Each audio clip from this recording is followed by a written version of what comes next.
Olá, eu sou o professor Beto e o tema da nossa aula será o relevo terrestre.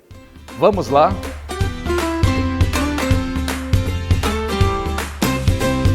O relevo terrestre. O planeta Terra ele é constituído por diferentes formas. A superfície do planeta é constituída por muitos altos e baixos. Você possivelmente já percebeu isso ao andar por uma rua, cruzar uma avenida ou se deslocar por uma área urbana ou pela zona rural, ou mesmo em alguma viagem que você possa ter feito. A superfície do planeta Terra, ela não é retilínea, ela não é plana. A superfície do planeta Terra, ela apresenta altos e baixos. Assim, dependendo da região onde você vive, você percebe que a superfície pode ser mais íngreme, pode apresentar um pouco mais de acidentes geográficos, ou ela pode ser mais plana.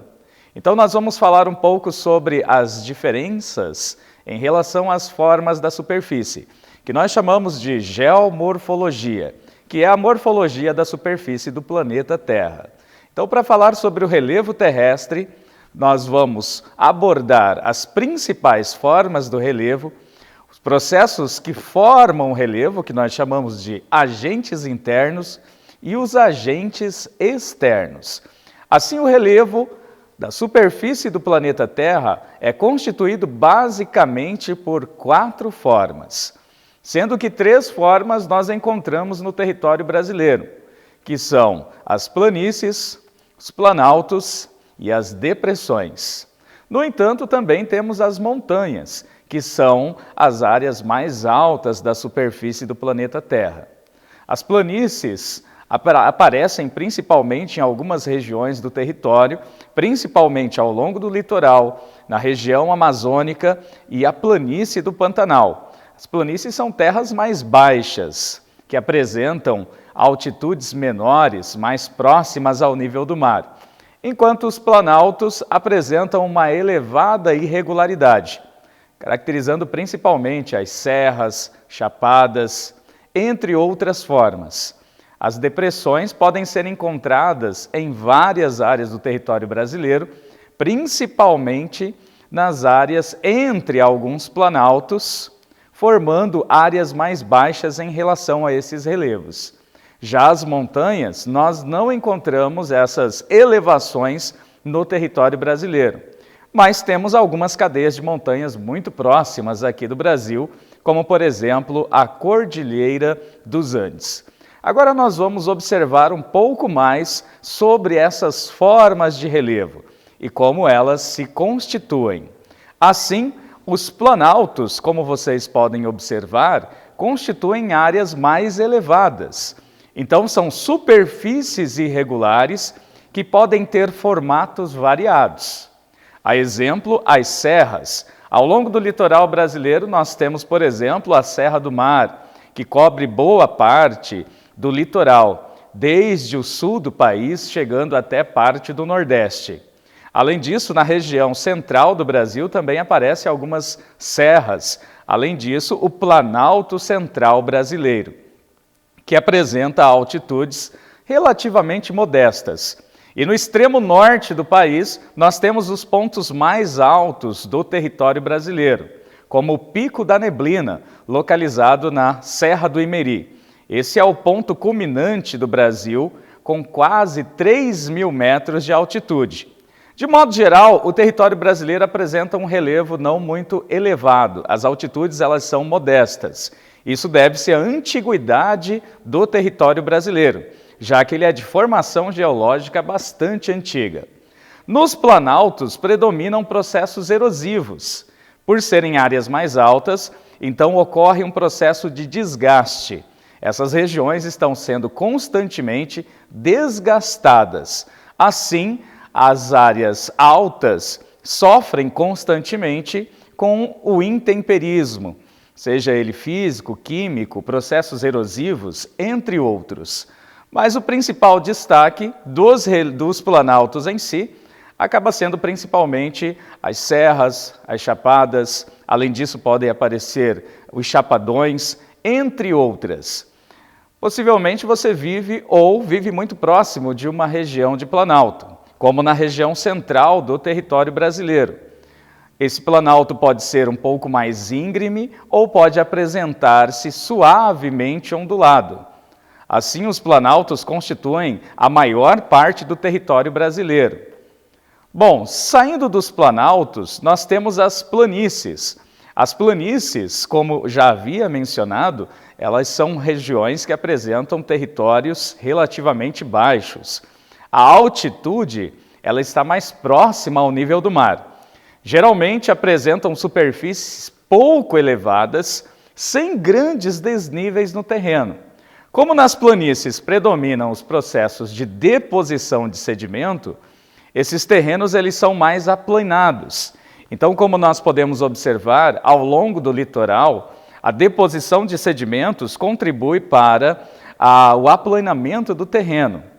Além disso, em algumas regiões interioranas do Brasil, como a planície do Pantanal, que recebe sedimentos de regiões mais elevadas, ao longo da bacia hidrográfica do Rio Paraguai, contribuindo para a formação de uma imensa planície. Planície do Pantanal, que cobre boa parte da região central, entre os estados do Mato Grosso do Sul, Bolívia, Paraguai e faz parte do contexto da Bacia Platina. Além disso, no norte do país, outra planície aluvial que se formou em decorrência do acúmulo de sedimentos transportados pelos rios é a planície amazônica. Então essas são as três principais planícies do território brasileiro: Pantanal, Amazônica e a planície costeira. São áreas mais planas, que apresentam regiões com altitude que geralmente não ultrapassam os 100 metros de altitude. Assim, quando você estiver no litoral, ou se você vive em uma dessas regiões, na região amazônica ou na região do Pantanal, possivelmente você está inserido numa região de planície, onde os terrenos eles são relativamente baixos e aplanados. A última forma de relevo que nós temos no território brasileiro são as depressões. Conforme nós podemos observar, as depressões elas formam uma espécie de fundo de vale. Claro que as depressões elas podem cobrir áreas bem maiores, como por exemplo a Depressão São Franciscana, que cobre boa parte do trecho do Rio São Francisco, que nasce no estado de Minas Gerais e deságua no Oceano Atlântico, entre os estados do Sergipe e Alagoas, cobrindo boa parte aí da região Nordeste, no semiárido brasileiro. Então as depressões elas são formas de relevo mais baixas em relação aos terrenos ao seu redor. Conforme nós podemos observar, ela forma uma região mais baixa em relação às formas de relevo que estão no seu entorno. Assim, as depressões elas podem sofrer tanto processos de sedimentação, mas em sua maior parcela elas sofrem processos erosivos, já que sua altitude gira em torno de 200 a 400 metros de altitude. Então essas são as três formas de relevo que nós temos no Brasil. Porém, existe uma quarta forma de relevo que ocorre na superfície do planeta Terra, que são as montanhas. As montanhas elas já são formadas basicamente aí por processos de tectonismo. As depressões, como havíamos mencionado, que inclusive nós temos no território brasileiro, elas podem aparecer de duas formas. Quais são as formas que essas depressões elas aparecem? Elas podem ser relativas ou absolutas. Por isso nós consideramos o nível do mar. Conforme vocês podem observar, o nível do mar é determinado pela altitude em que os oceanos ocorrem na superfície do planeta Terra. Assim, existe um nível em que as águas elas se encontram. E depois disso nós temos o relevo, que vai gradativamente se soerguendo nas terras emersas. Em algumas regiões mais alto, em outras regiões mais baixos.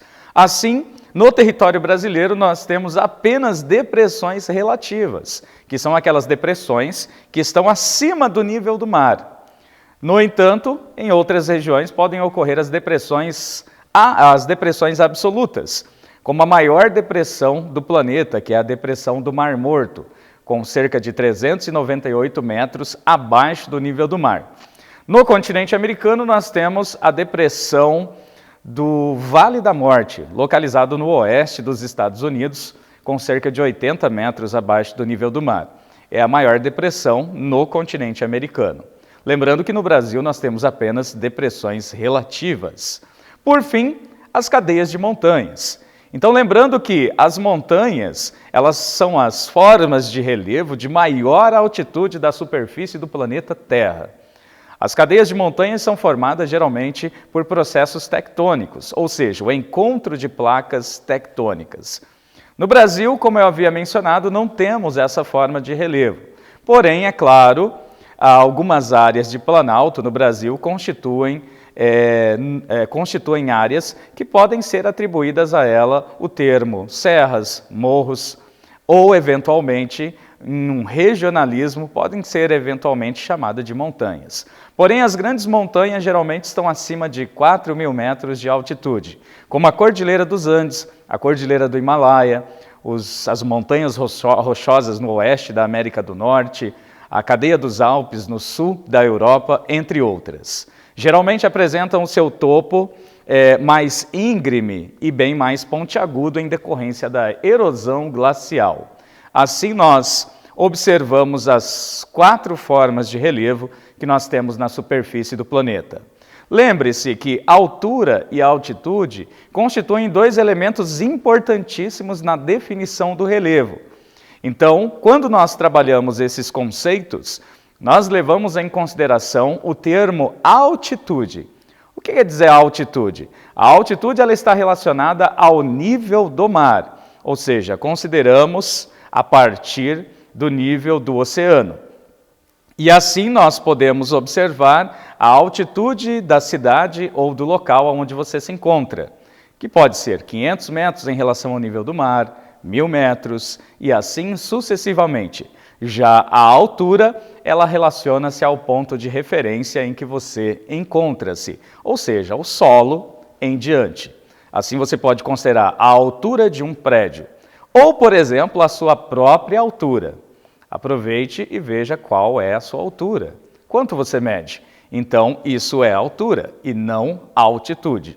A altitude é o ponto em relação ao nível do mar. Assim, as formas de relevo, elas apresentam diferentes processos de formação. Então, como que o relevo ele é formado? Quais são os processos que dão origem ao relevo? As diferentes formas que nós temos na superfície do planeta Terra.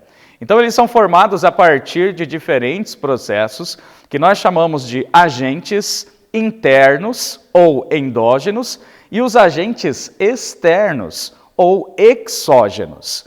Os agentes internos, eles utilizam basicamente a energia interna do planeta Terra.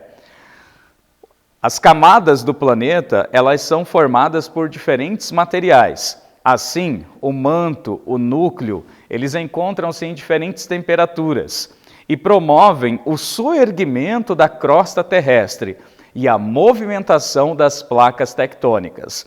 Ao longo de milhares de anos, já que o planeta Terra tem em torno de 4,5 bilhões de anos, a superfície do planeta Terra foi sendo construída e reconstruída de forma constante.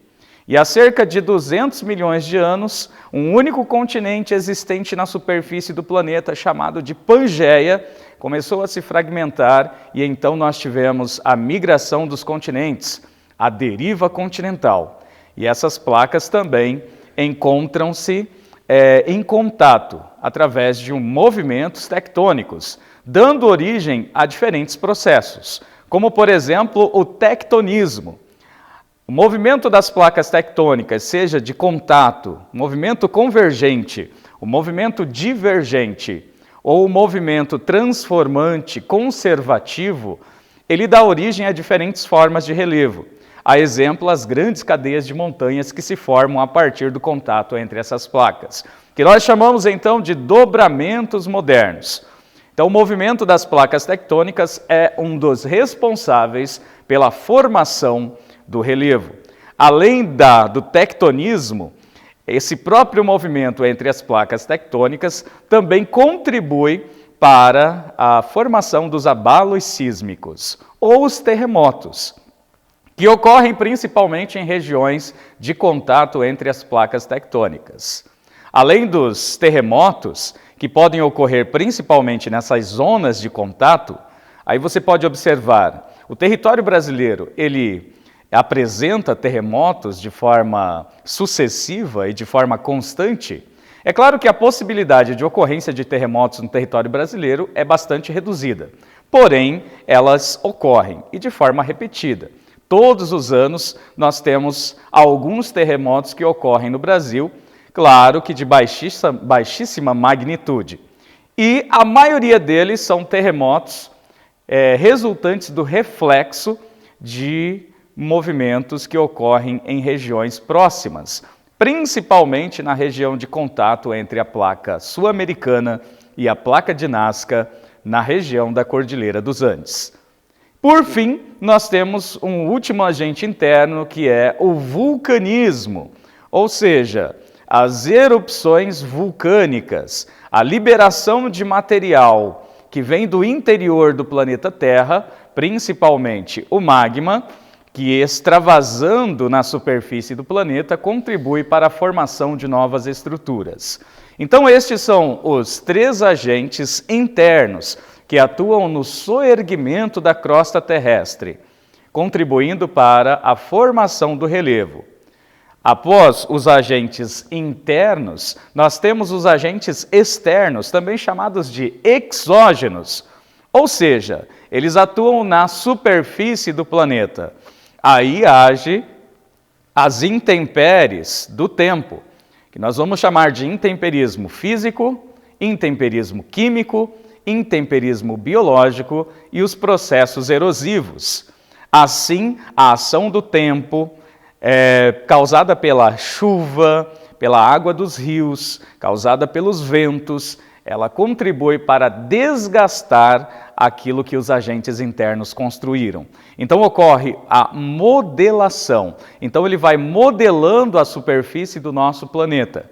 Através, por exemplo, da erosão eólica, que contribui para formar esse tipo de paisagem que nós podemos observar. As rochas, elas são modeladas a partir dos pequenos sedimentos que são lançados sobre essas estruturas, contribuindo, por exemplo, para a formação dessa rocha em formato de taça, onde os sedimentos maiores batem na sua base e os menores em cima, contribuindo para formar essa estrutura. Ou a ação dos rios, que contribuem para erodir as rochas através das águas que fluem, sejam nos rios de planalto ou nos rios de planície. Então, a força das águas vai esculpindo e modelando estruturas como essa, do Grand Canyon, localizado no oeste dos Estados Unidos, uma das principais áreas de erosão fluvial causada pelos rios.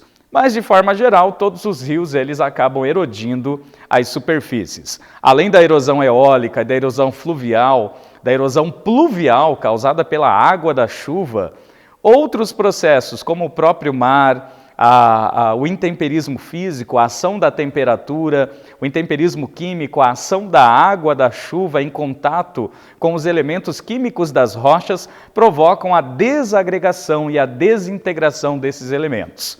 Assim, os agentes externos ou exógenos, eles contribuem para aplanar, rebaixar e modelar as superfícies do relevo terrestre. Assim, nós observamos que o relevo ele é constituído por diferentes formas, altos e baixos na superfície do planeta Terra. Então, quando você estiver andando por aí, viajando, se deslocando de um lugar para o outro, ou passeando, brincando, andando de bicicleta, você vai perceber que existem altos e baixos. Assim, você vai olhar com mais atenção para a superfície do nosso planeta. Espero que vocês tenham gostado dessa aula e que vocês prestem muito mais atenção nas formas de relevo quando vocês estiverem se deslocando por aí. Então assista esta e outras aulas no nosso canal no YouTube, TV Remy Campo Grande.